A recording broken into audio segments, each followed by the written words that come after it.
So welcome everyone behind the team. Today we'll be talking about Twilight Struggle. Now Twilight Struggle is a game about the Cold War. And today what I want to do is show how the game mechanics really brings out the feel that you are one of the two great powers, or rather the leader of a great power. And sometimes how those decisions can lead to very murky or gray areas of morality, and how basically every decision is a hard decision when you are affecting the world's population. Now Twilight Struggle play, and the way you affect the world is on the world map. You get to place on the board, and what the influence represents is you throwing money either to support a government, fight a war, to establish a government of your choice, alright, or your leaning. Now what this does is means also, because of the limited amount of turns in the game and how tight the game is, and you spend those millions ineffectively, your enemy gets a leg up. So you don't want to waste any turn. And that how that makes you feel like a world leader is pretty simple.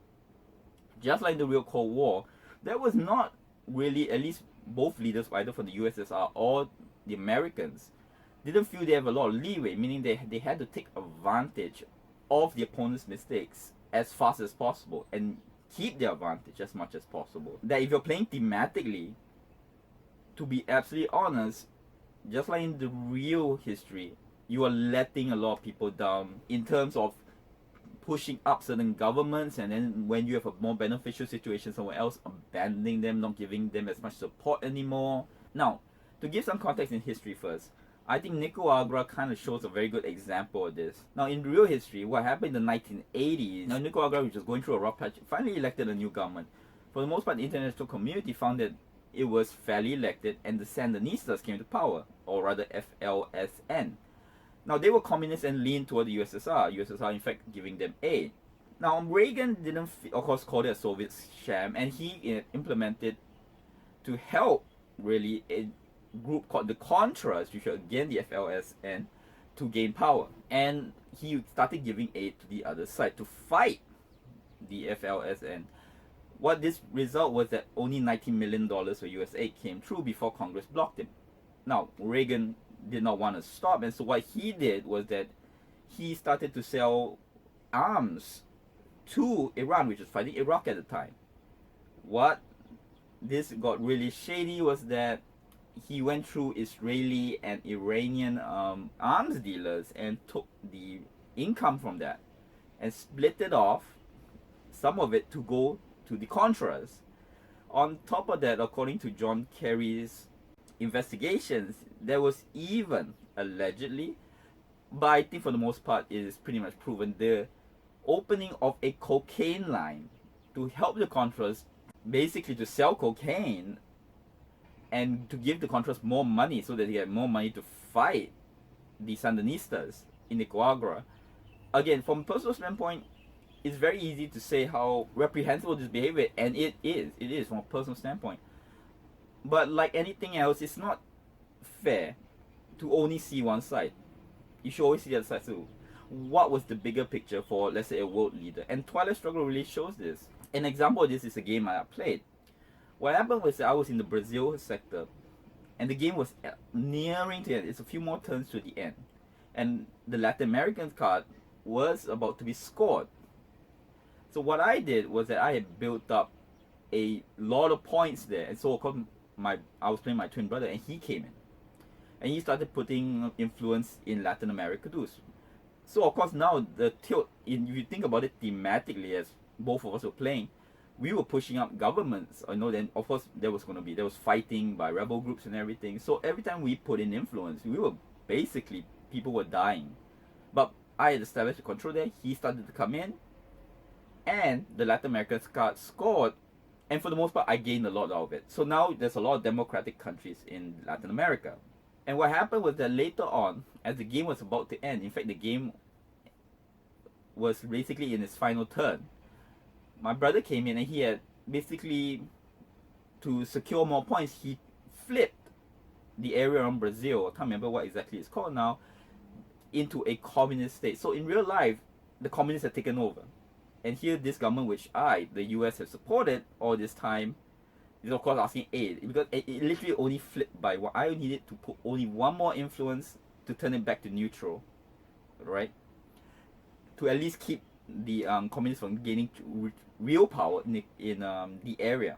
And of course, thematically, they came to me, they asked for my help and everything. And I looked at the board, and yes, there was some very, very minor benefit, maybe at best a point, to flipping that area near Brazil. But I would have gained a lot more points if I went to the east and I took that money of influence and I moved it to the east, kind of basically abandoning that country at a point of dire need. And so literally I'm letting people are being tortured, killed, and everything. Again, I'm playing this thematically, and it to me, it showed me how hard decisions are, that you had to choose. I was the leader of the US, alright? In the bigger picture, was the lives of the American people and stopping communism more important than the lives of Nicaraguans? And I made my choice. It doesn't feel good. You play Twilight Struggle, you have a lot of fun. But if you're playing thematically, at the end of the day, you don't feel exactly like you feel good having won, or if you won. But you know you did some things that will hurt your soul. Let's just put it as that. And so a lot of decisions like that in Twilight Struggle happen. Such as many times you will find yourself doing things such as a government coming in, there's no opposition yet. It's for the most part stable, for example. You will come in purposely to destabilize the country. And again, if you're playing this thematically, that's what you're doing. You're bringing in people to fight against the current government, destabilizing it, keeping people poorer, less food, less opportunities and everything. And you're doing it only for the bigger picture.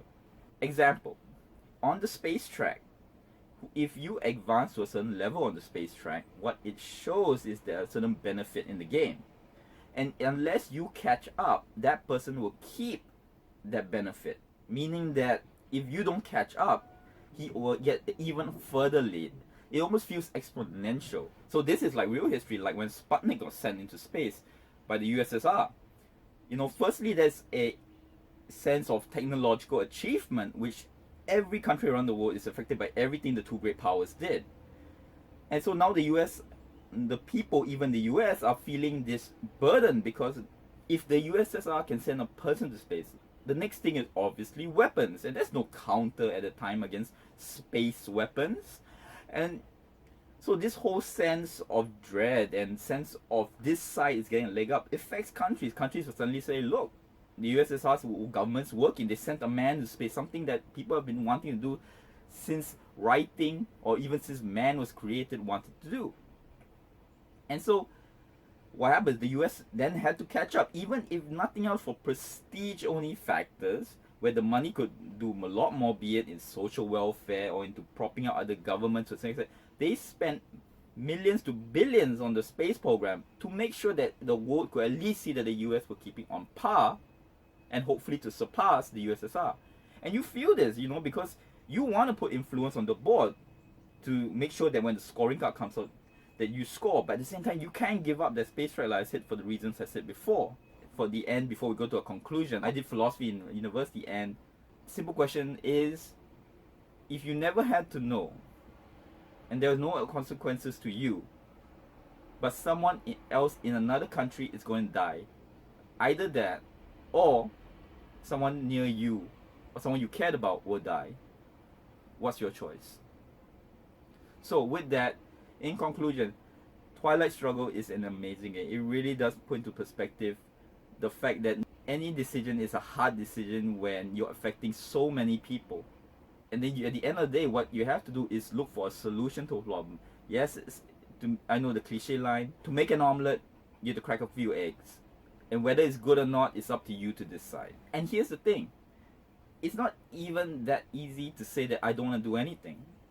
Because like Twilight Struggle, when you play it, you not doing anything is even worse. Because not only does the places you could have helped lose out, but your people lose too, because as more nations turn to the other side, they are not supporting your side anymore. So on your side, everybody loses. So actually always making a decision is basically a better one than not making any decisions. Next time we also will be talking about how Twilight Struggle's mechanics really brings out other facets of the Cold War and how the team really comes out. So thank you very much. Till next work.